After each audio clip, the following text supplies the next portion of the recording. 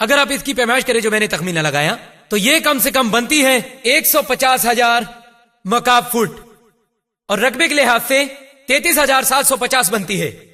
اور بائبل کہتی ہے کہ اس کی 3 منزلیں تھیں، نچلا درجہ، دوسرا درجہ، تیسرا درجہ. اگر اسے 3 سے ضرب دیں تو آپ کو جواب ملے گا 101,250 مربع فٹ.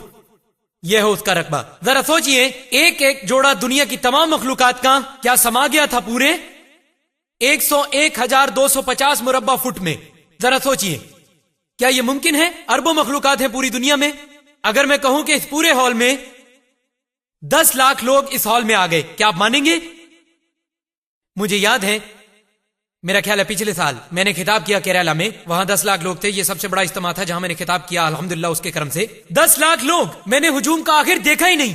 یہ کوئی ہال نہیں تھا، یہ ایک بڑا ساحل تھا. واہ، میں کسی کو بھی نہ دیکھ سکا ماں سوائے چند لوگوں کے جو سامنے تھے، اور بس. کچھ لوگوں کا موازنہ کریں وہاں 10 لاکھ لوگوں سے.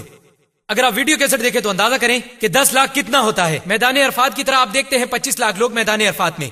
اس رقبے میں 101,250 مربع فٹ کے یا 150,000 مکعب فٹ کے، یہ تو ناممکن ہے. اور مزید یہ کہ 40 دن تک وہ کھاتے بھی رہیں، کھاتے رہیں، رفع حاجت بھی کرتے رہیں. اگر میں کہوں کہ 10 لاکھ لوگ اس حال میں سما گئے تو یقین کریں گے؟ پس سائنسی لحاظ سے کئی ایک ایسے امور ہیں جہاں بڑی بڑی سائنسی غلطیاں ہیں بائبل میں. کیا ہم اگلا سوال لے سکتے ہیں ڈاکٹر کیمبل کے لیے؟ وہاں پیچھے والے مائک سے.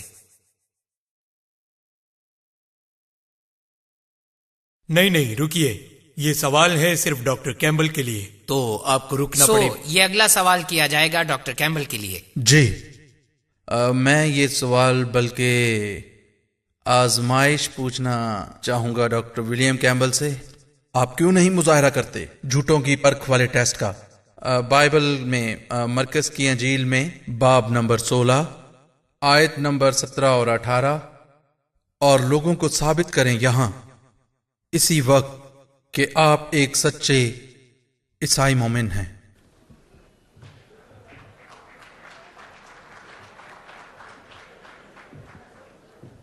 میں متفق نہیں ہوں ڈاکٹر نائک کی اس وضاحت سے.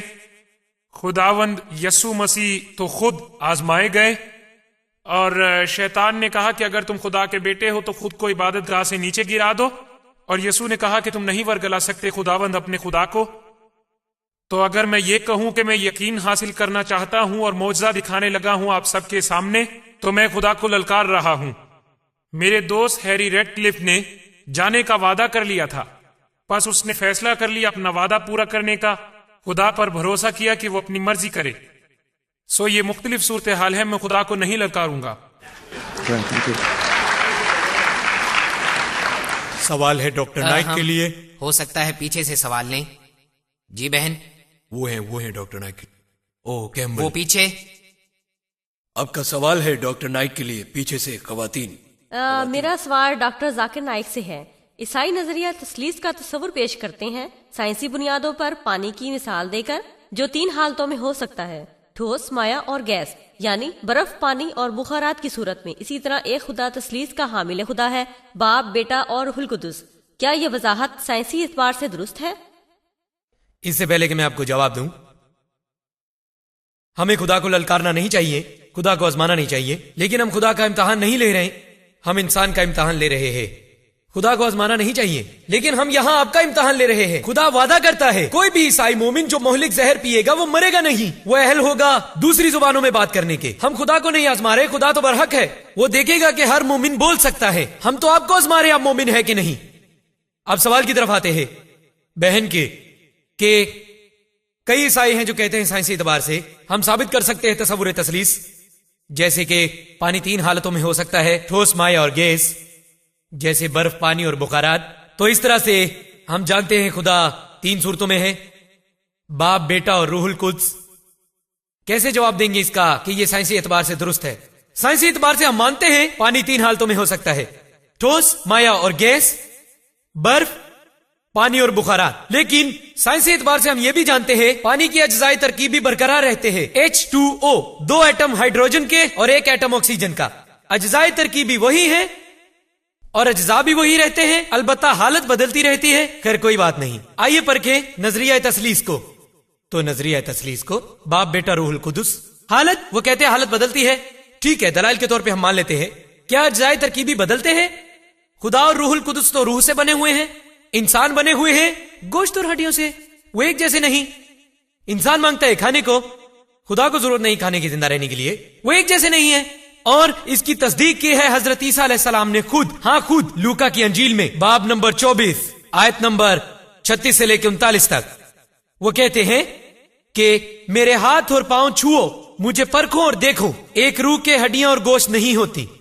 انہوں نے کہا میرے ہاتھ اور پاؤں چھو کر دیکھو، مجھے پرکھو اور دیکھو، ایک روح کے گوشت اور ہڈیاں نہیں ہوتی. انہوں نے اپنے ہاتھ بڑھائے اور دیکھا، اور انہوں نے خوشیاں منائی، اور انہوں نے کہا کیا تمہارے پاس کوئی گوشت کھانے کے لیے ہے؟ اور انہوں نے دی بھنی ہوئی مچھلی اور شہد کے چھتے کا ایک ٹکڑا، اور انہوں نے کھایا ان کے یقین کے لیے کہ وہ خدا تھے. انہوں نے ثابت کیا وہ خدا نہیں تھے.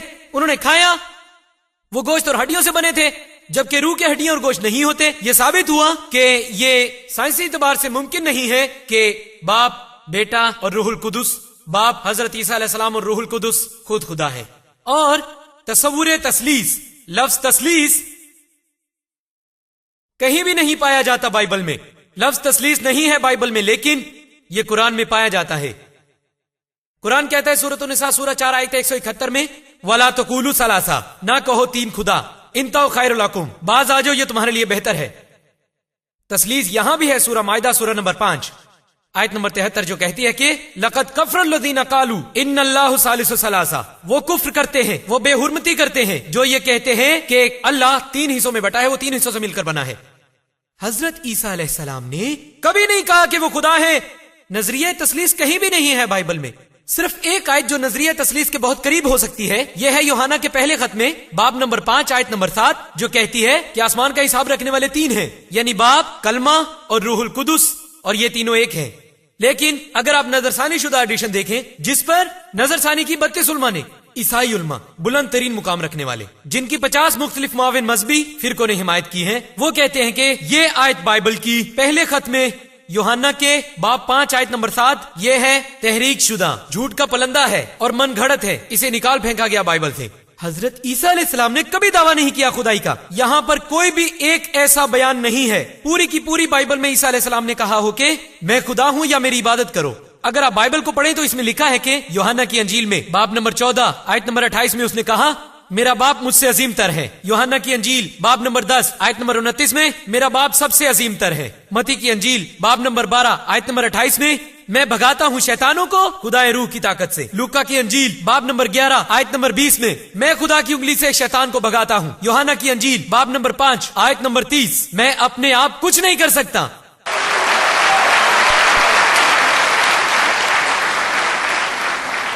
میں اپنے آپ کچھ نہیں کر سکتا، جیسا کہ میں نے سنا ہے میں فیصلہ کرتا ہوں اور میرا فیصلہ منصفانہ ہے کیونکہ میں نہیں چاہتا اپنی مرضی. کوئی بھی اگر کہتا ہے میں اپنی مرضی نہیں چاہتا، خدا کی مرضی چاہتا ہوں، وہ مسلم ہے.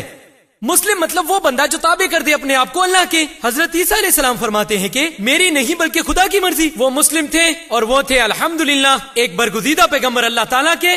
ہم مانتے ہیں، ہمارا عقیدہ ہے کہ وہ پیدا ہوئے معجزاتی طور پر کسی مرد کی مداخلت کے بغیر. ہم مانتے ہیں انہوں نے زندہ کیا مردوں کو خدا کی اجازت سے. ہم مانتے ہیں کہ انہوں نے شفا بخشی پیدائشی اندھوں کو اور کوڑ کے مریضوں کو. ہم احترام کرتے ہیں حضرت عیسیٰ علیہ السلام کا ایک برگزیدہ پیغمبر کے طور پر خدا کے، لیکن وہ خدا نہیں ہے اور وہ تثلیث کا حصہ نہیں ہے، اس کا وجود ہی نہیں. قرآن کہتا ہے قل هو اللہ احد، کہہ دیجئے اللہ واحد ہے.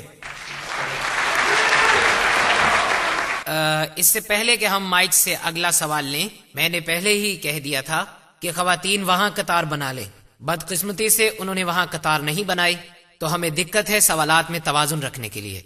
خیر، ہم نظر انداز کر دیتے ہیں ان ہدایات کو جو مائکس پر ہیں. اگر خواتین یہاں سے پوچھنا چاہتی ہیں ہم اجازت دیتے ہیں. آپ توازن رکھیے، اپنی ضرورت سے زیادہ حال کھچا کھچ بھرا ہوا ہے، ہمیں اس چیز کا احساس ہے. ہم اجازت دیتے ہیں. اب ایک سوال کی جناب ڈاکٹر کیمبل کے لیے یہاں سے، اور پیچھے والا مائک مخصوص ہوگا وہ لوگ جو سوالات پوچھنا چاہتے ہیں مردوں میں سے ڈاکٹر ذاکر کے لیے، اسی طرح خواتین کے لیے، اور وہاں سامنے والا مائک ہوگا ڈاکٹر کیمبل کے لیے اور پیچھے والا مائک ڈاکٹر ذاکر کے لیے. کیا یہ لوگ ڈاکٹر ذاکر کے لیے قطار بنائے ہوئے ہیں؟ ٹھیک ہے. کیا جو لوگ یہاں ہیں ڈاکٹر کیمبل کے لیے ہیں؟ ٹھیک ہے. میرا خیال ہے انہوں نے خود ہی اپنی صف بندی کر لی ہے، انتظامیہ کے طریقہ کار کو انہوں نے بدل لیا ہے. ہم اس کا احترام کرتے ہیں اس بھرے ہوئے ہال کی وجہ سے. اور اگلا سوال ہے ڈاکٹر کیمبل کے لیے اس مائک سے شکریہ. جی بھائی. السلام علیکم. الحمدللہ آج کی رات ساری تعریفیں اللہ کے لیے ہیں، اس کے لیے جو تمام بنین و انسان کا خدا ہے. آج رات بہت اچھا مباحثہ ہوا، ایک ایسا مباحثہ جس میں بات کی گئی ہے ایک عظیم عنوان پر بنین و انسان کے لیے، تمام بنین و انسان کے لیے. اور ہم یہاں اکٹھے ہوئے ہیں، ہم سب اکٹھے ہوئے ہیں. سوال کریں، تبصرہ نہیں. ٹھیک ہے اوکے ٹھیک ہے. شروع اللہ کے نام سے. سوال یہ ہے کہ ہم یہاں اکٹھے ہوئے ہیں آج رات جس مقصد کے لیے، اس سے ہمیں فائدہ اٹھانا چاہیے. اس لحاظ سے میں پوچھتا ہوں ڈاکٹر کیمبل سے سوال کے طور پر اور آپ کے ساتھیوں سے بھی، اس مباحثے کا مقصد پورا ہوا ہے کیا اس نے کم سے کم آپ کے دل کو کھولا ہے؟ کیا کوئی کرن پیدا ہوئی؟ کیا مزید کچھ جانے اسلام کی حقانیت کے بارے میں؟ شکریہ.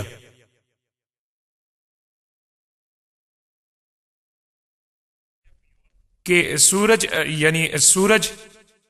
جو آپ نے کیا،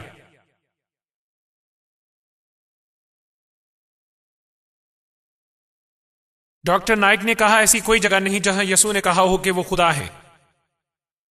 مرکز میں باب 14 آیت 61 اس نے جواب نہ دیا، اور سردار کاہن نے اس سے دوبارہ پوچھا اور اس سے کہنے لگا.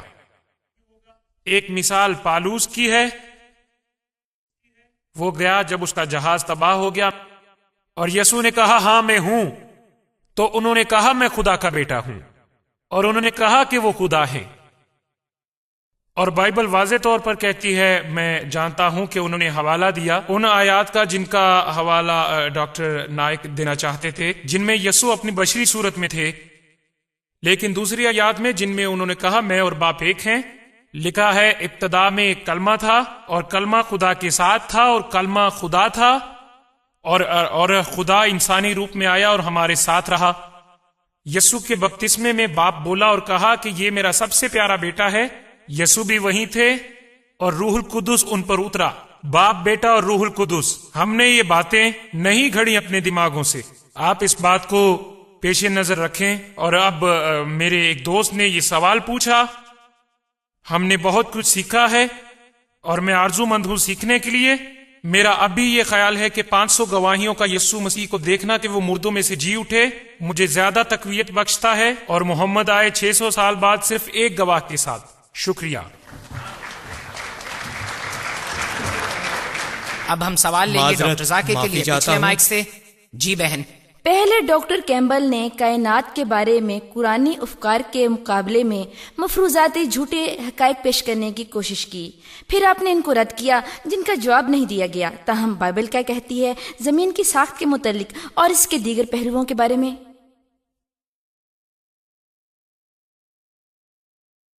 بہن نے سوال پوچھا کہ میں نے بات نہیں کی کہ بائبل زمین کی ساخت کے بارے میں کیا کہتی ہے وقت نہ ہونے کے باعث.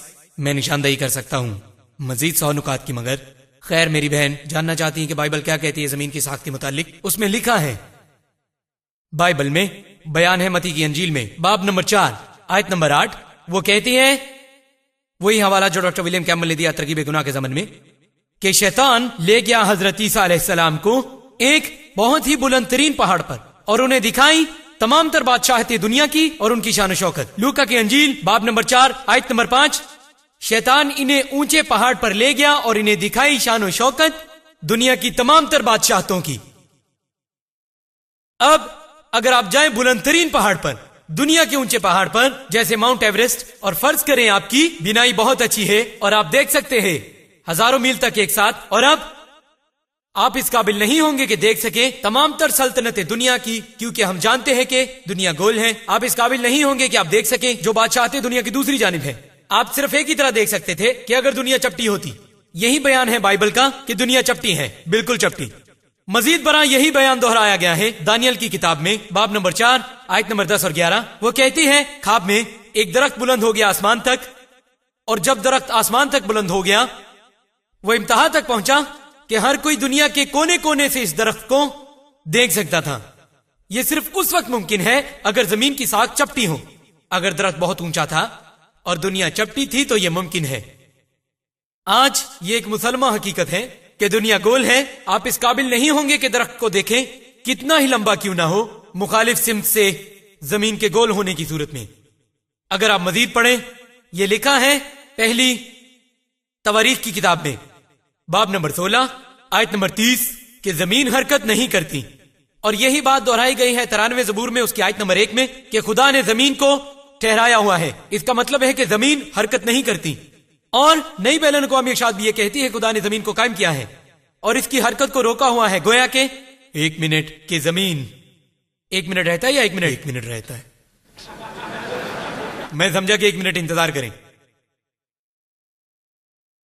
ڈاکٹر ولیم کیمبل کے مطابق انہوں نے کہا کہ حضرت عیسیٰ علیہ السلام نے کہا ہے بائبل میں کئی مقامات پر کہ وہ خدا تھے. آپ دیکھ سکتے ہیں میرا ویڈیو کیسٹ خدا کا تصور بڑے مذاہب میں، جس میں ہے تمام تر حوالہ جات اور جوابات. میں صرف وہ حوالہ جات دوں گا جن کا انہوں نے ذکر کیا. میں اور میرا باپ ایک ہیں. یہ ہے یوحنا سے باب نمبر 10 آیت نمبر 30، اور ابتدا میں تھا کلمہ. یہ ہے یوحنا سے باب نمبر 1 آیت نمبر 1. آپ سیاق و سباق دیکھیں تو آپ کو معلوم ہوگا کہ حضرت عیسیٰ نے کبھی بھی خدا ہونے کا دعویٰ نہیں کیا. آپ میری ویڈیو کیسٹ لے سکتے ہیں جو باہر دستیاب ہے. خدا کا تصور بڑے بڑے مذاہب میں اور اسلام اور عیسائیت میں مشترکہ باتیں، جس میں یہ تفاصیل دی گئی ہے کہ حضرت عیسیٰ نے کبھی بھی خدائی کا دعویٰ نہیں کیا. جی شکریہ. اگلا سوال ہے سامنے والی خاتون کا ڈاکٹر ولیم کیمبل کے لیے. آپ نے اپنے ایک ٹیسٹ کا ذکر کیا کہ سچے مومن اپنے ایمان کے باعث زندہ رہ سکتے ہیں زہر پی کر. آپ کا رسپوتین کے بارے میں کیا خیال ہے جس کو اتنا سائنائڈڈ زہر دیا گیا جو کہ 16 لوگوں کو مارنے کے لیے کافی تھا، اور وہ زہر سے نہیں بلکہ خون کے ضائع ہونے سے مرا؟ وہ سچا عیسائی نہیں تھا جو اس کے ساتھ ایسا ہوا. اس کی وضاحت کیسے کریں گے کہ صرف ایک سچا عیسائی ہی زہر پی سکتا ہے؟ اس کی وضاحت کریں گے؟ میرا نہیں خیال کہ مجھے کوئی وضاحت کرنے کی ضرورت ہے. راسپوتین عیسائی نہیں تھا، لیکن جو کچھ اس کے ساتھ ہوا میرا خیال ہے کہ اس کی کوئی وضاحت نہیں بائبل میں. میں پہلے کہہ چکا ہوں یسوع مسیح خدا کی یہ منشا نہیں ہے کہ ہم یہاں قطار بنا لیں اور زہر پینا شروع کر دیں اور دیکھیں کہ وہ سچا خدا ہے. ہم آپ کو سننے معاف کیجیے گا. اور وہاں اسے کچھ بھی نہ ہوا. وہاں ایسا بتایا گیا ہے، خدا نے ایسا بتایا کہ ایسا ہی ہوگا. ایک مثال پالوس کی ہے، وہ گیا جب اس کا جہاز تباہ ہو گیا، میرا خیال ہے یونان، لیکن میرے ذہن میں غلط جگہ ہے. اور وہ ساحل پہ اترا اور وہ آگ میں لکڑیاں ڈال رہا تھا کہ اسے سانپ نے کاٹ لیا، اور وہاں اسے کچھ بھی نہ ہوا. وہ خدا کو نہیں آزما رہا تھا بلکہ وہ تو لکڑیاں آگ میں ڈال رہا تھا. سو یہ مختلف صورتحال ہے. کوئی تبصرہ نہیں. شکریہ. اور اگلا سوال ہے پیچھے سے ڈاکٹر ذاکر کے لیے. ذرا معاف کیجیے، ذرا سر. جی آپ جاری رکھیں. میں زمین کی گلائی کی بات کرنا چاہتا ہوں. یہ سایہ باب نمبر 40 آیت نمبر 22 میں ہے کہ وہ خدا زمین کے دائرے سے اوپر تاج پوش بیٹھا ہے. شکریہ. پیچھے سے ڈاکٹر. جی بھائی، سوال ہے ڈاکٹر ذاکر کے لیے. ڈاکٹر ذاکر، آپ نے کہا کوئی بھی غلطی نہیں ہے قرآن میں. میں نے دیکھی ہیں 20 سے زیادہ غلطیاں جو ہیں عربی گرامر میں، اور میں آپ کو بتاؤں گا ان میں سے کچھ. ان الذین آمنوا والذین ہادوا والصابئون،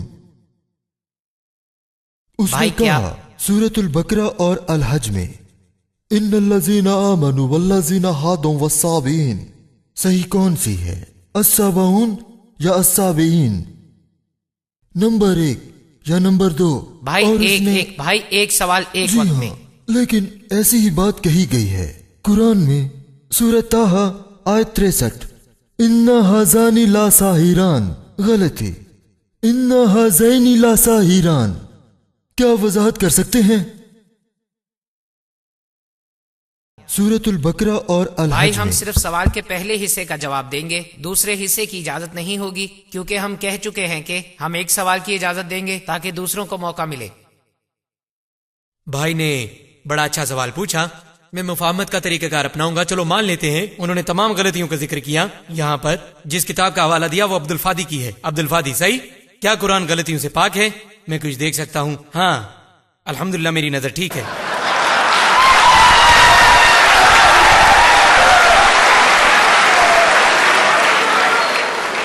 میں تمام 20 اعتراضات کا ایک ساتھ جواب دوں گا کیونکہ میں نے کتاب پڑھی ہے.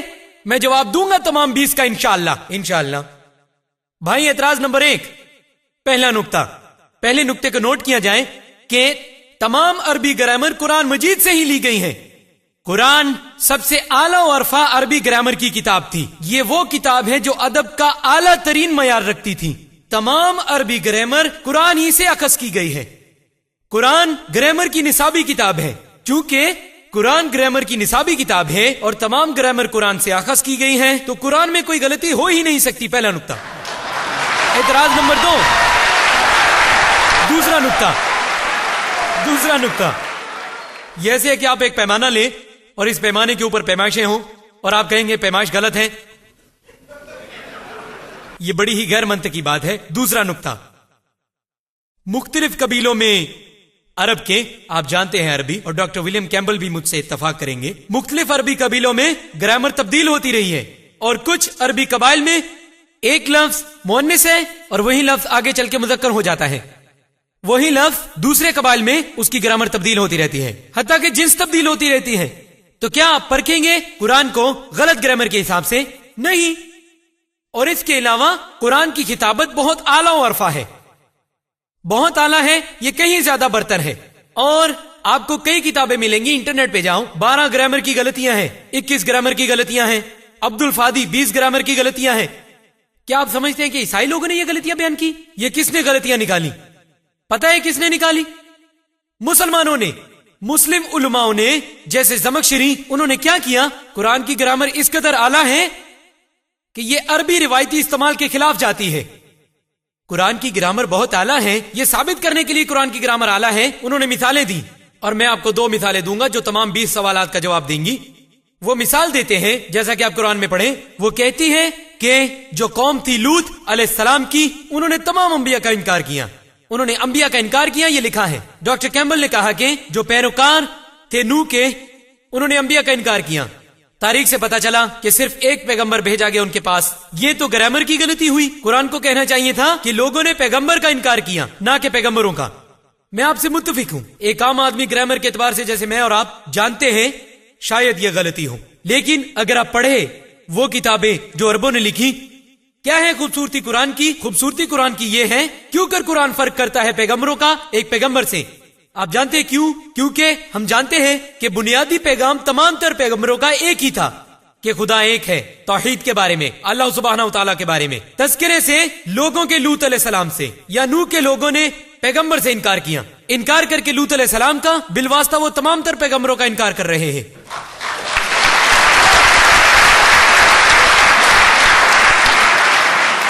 اس نے کمال دیکھیے، وضاحت دیکھیے. الحمدللہ. آپ سوچ سکتے ہیں کہ یہ غلطی ہے، یہ غلطی نہیں. اسی طرح انیس سروش جیسے لوگ کہتے ہیں کہ قرآن کہتا ہے کن فیکون، ہو جا سو ہو گیا. ہونا چاہیے تھا کن فکانا، ہو جا وہ ہو گیا تھا. میں مانتا ہوں فعل ماضی کن فکانا ہی ہے عربی میں، یہ کن فیکون نہیں. لیکن کن فیکون کہیں زیادہ برتر ہے. یہ کہتا ہے اللہ کر سکتا تھا، کر سکتا ہے، کر سکے گا. ماضی، حال اور مستقبل. شکریہ ڈاکٹر نائک. ہم اگلا سوال لیں گے سامنے اس بھائی سے، ڈاکٹر ولیم کیمبل کے لیے. جی ڈاکٹر کیمبل، یہ ایک نہایت پرخلوص سوال ہے عیسائیت کے متعلق کچھ جاننے کے لیے.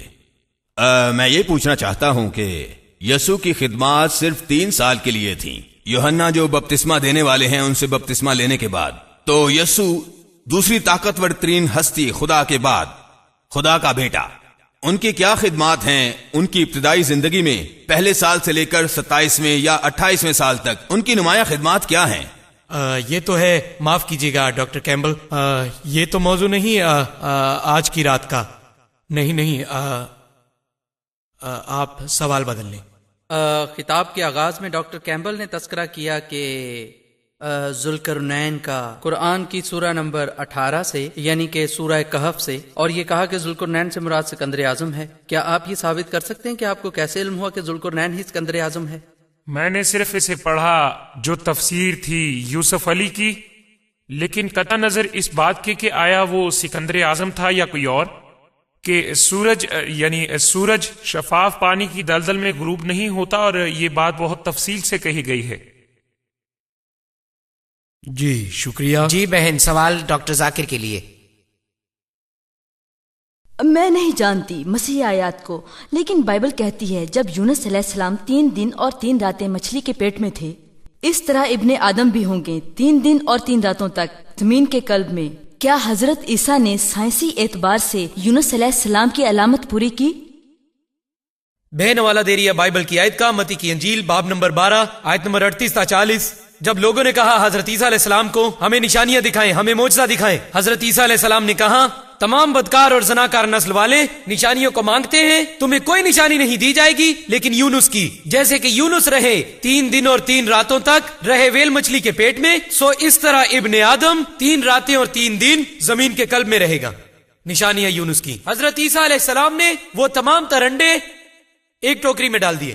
اگر آپ یونس کی علامت کی طرف جائیں، یونس کی کتاب 2 صفحات سے بھی کم ہے اور ہم میں سے اکثر جانتے ہیں، اور اگر آپ تجزیہ کریں کہ یونس رہے 3 راتیں اور 3 دن، لیکن حضرت عیسیٰ علیہ السلام ہم سب جانتے ہیں انجیلوں میں سے کہ وہ سولی پر چڑھائے گئے، ایک مفروضاتی کہانی، مفروضاتی، رات گئے انہیں سولی سے اتار لیا گیا اور ایک قبر میں رکھ دیا گیا، اور اتوار کی صبح کو اگر آپ دیکھیں کہ پتھر ہٹا دیا جاتا ہے اور قبر بالکل خالی ہوئی ہوتی ہے، تو حضرت عیسیٰ علیہ السلام کو گنبد میں رکھا گیا جمعے کی رات کو، جمعے کی رات وہ گنبد میں تھے، جمعے کی رات وہ وہاں تھے، ہفتے کی صبح کو 1 دن، 1 رات 1 دن، اور وہ وہاں تھے ہفتے کی رات، تو 2 راتیں اور 1 دن، 2 راتیں اور اتوار کی صبح گنبد خالی تھا، تو حضرت عیسیٰ علیہ السلام وہاں رہے 2 راتیں اور 1 دن، یہ 3 دن اور 3 راتیں تو نہیں تھیں۔ ڈاکٹر ولیم کیمبل جواب دیتے ہیں اپنی کتاب میں کہ دن کے ایک حصے کو 1 دن کے طور پر لیا جا سکتا ہے، اور اگر ایک مریض میرے پاس آتا ہے جو بیمار ہوا ہفتے کی رات کو اور پیر کی صبح کو، اگر میں اس سے پوچھوں تم کتنی دیر سے بیمار ہو، وہ کہے گا 3 دن سے،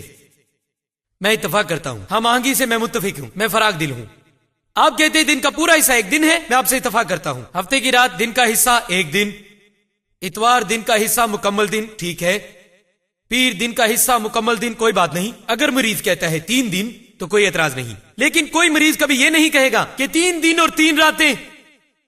میں دعویٰ کرتا ہوں، میں الحمدللہ ملا ہوں کئی مریضوں سے، مجھے کوئی ایک بھی مریض ایسا نہیں ملا، یہاں تک کہ عیسائی مبلغین بھی جنہوں نے مجھے کبھی بتایا ہو کہ وہ بیمار تھے، یعنی کہ گزرے ہوئے پرسوں، کہ وہ کہے کہ میں 3 دنوں 3 راتوں سے بیمار ہوں، تو عیسیٰ علیہ السلام نے یہ نہیں فرمایا کہ 3 دن، عیسیٰ علیہ السلام فرماتے ہیں 3 دن اور 3 راتیں۔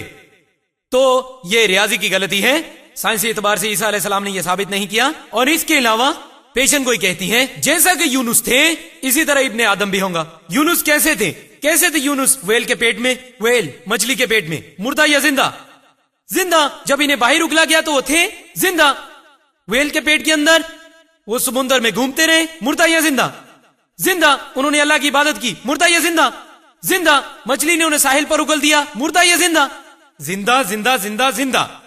جب میں پوچھتا ہوں عیسائیوں سے کیسے تھے حضرت عیسیٰ علیہ السلام قبر کے اندر، گنبد کے اندر، مردہ یا زندہ، وہ مجھے کہتے مردہ۔ زندہ؟ الحمدللہ۔ کیا یہ کسی عیسائی نے کہا ہے؟ اگر وہ زندہ ہے الحمدللہ تو وہ سولی پر نہیں چڑھے، اگر وہ مردہ ہیں تو انہوں نے علامت کی تکمیل نہیں کی۔ آپ دیکھ سکتے ہیں میرا ویڈیو کیسٹ، کیا حقیقت میں حضرت عیسیٰ علیہ السلام کو مصلوب کیا گیا تھا؟ میں نے ثابت کیا ہے کہ عیسیٰ علیہ السلام کو سولی پر نہیں چڑھایا گیا تھا، جیسا کہ قرآن کہتا ہے سورۃ النساء سورہ نمبر 4 آیت نمبر 157 میں، وما قتل وما صلبوہ، انہوں نے اسے نہیں مارا نہ ہی اسے مصلوب کیا، بس کچھ ایسا ظاہری دکھائی دیا تھا۔ شکریہ ڈاکٹر نائک۔ سوال ہے ڈاکٹر ولیم کیمبل۔ ڈاکٹر کیمبل، جیسا کہ آپ ایک میڈیکل ڈاکٹر ہیں، کیا آپ وضاحت کر سکتے ہیں سائنسی لحاظ سے ان مختلف طبی پہلوؤں کو جو بائبل میں ہیں، کیونکہ آپ نے اپنے جوابی دور میں ان کا جواب ہی نہیں دیا؟ مثلا خون کا استعمال جراثیم کش کے طور پر، تلخ پانی کا ٹیسٹ زناکاری کے لیے، اور سب سے اہم یہ کہ عورت ناپاک رہتی ہے دگنا عرصے تک جب وہ جنم دیتی ہے ایک بیٹی کو بیٹے کے مقابلے میں۔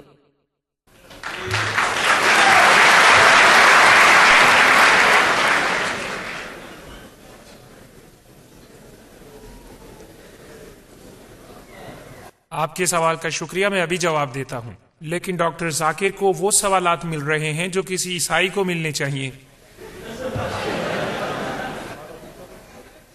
بیان کیا گیا ہے کہ اگلے ہی دن تمام تر تیاری کے بعد بڑے پادری اور رہنما دعا گو لوگوں کے پاس آئے اور کہا، جناب ہمیں بہت اچھی طرح یاد ہے کہ جب وہ زندہ تھے انہوں نے تو کہا تھا مجھے 3 دن بعد دوبارہ زندہ ہونا ہے، تو اس لیے قبر کو مستحکم کرنے کا حکم جاری کریں 3 دن تک۔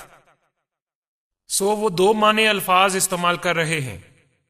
جہاں تک میرا تعلق ہے یہ تمام الفاظ 3 دن، 3 دن کے بعد ایک جیسے ہیں، جو کچھ بھی ہو یسوع کے ساتھ قبر میں، اور دوسری چیز ہے ان کا دوبارہ جی اٹھنا۔ پھر ایک اور بات ہے، جب یسوع گرفتار ہوئے جمعرات کی رات کو، عذرائے کرم خاموش رہیے، ایسے بات نہیں بنے گی، صبر کریں۔ 3 دن، میرا مطلب ہے 3 دن جب انہیں گرفتار کیا گیا، انہوں نے کہا میرا وقت آن پہنچا ہے،